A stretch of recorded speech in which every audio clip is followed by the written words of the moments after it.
এখন থেকে আপনার প্রিয় সিরিয়ালগুলো ফ্রিতে দেখুন এক্সক্লুসিভলি শুধুমাত্র সান নেক্সটে। এখনই অ্যাপ ডাউনলোড করুন।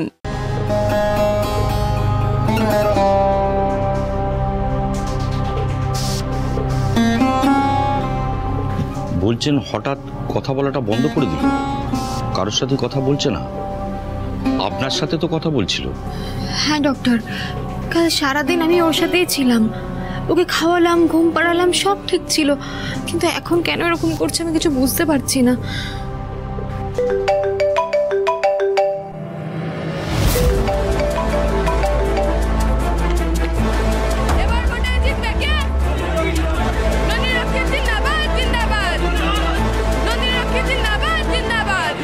আচ্ছা মা, তোমার কি কোনো কষ্ট হচ্ছে?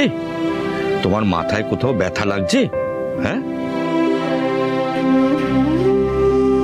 আচ্ছা আপনাকেও কি বলে ডাকতো? পুলিশ? হ্যাঁ মা, তুমি পুলিশের সাথে কথা বলবে না? তুমি তো পুলিশকে কত ভালোবাসো, পুলিশকে ডাকবে না?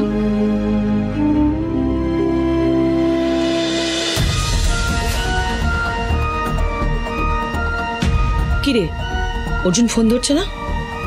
আশ্চর্য ছেলে তো।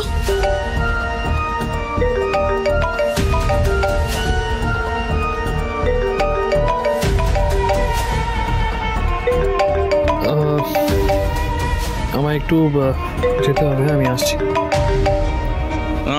আপনি যাবেন না, আপনি দাঁড়ান, কারণ আপনাদের দুজনের সাথে আমার কিছু কথা আছে।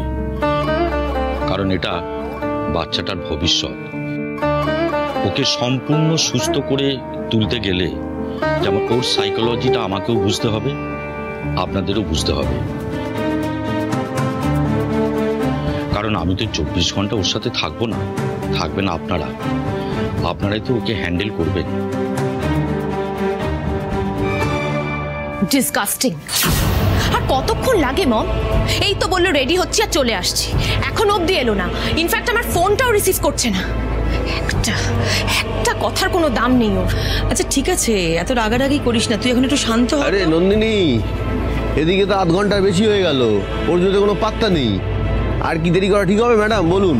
কারণ এরপরে সময় বেরিয়ে গেলে নমিনেশনটা কিন্তু আমরা বরং বেরিয়ে পড়ি। চলুন চলুন। Just shut up. অর্জুন এখনো আসেনি, আমার ফোনটা ধরছে না। অর্জুন আমাকে ইগনোর করছে নাকি?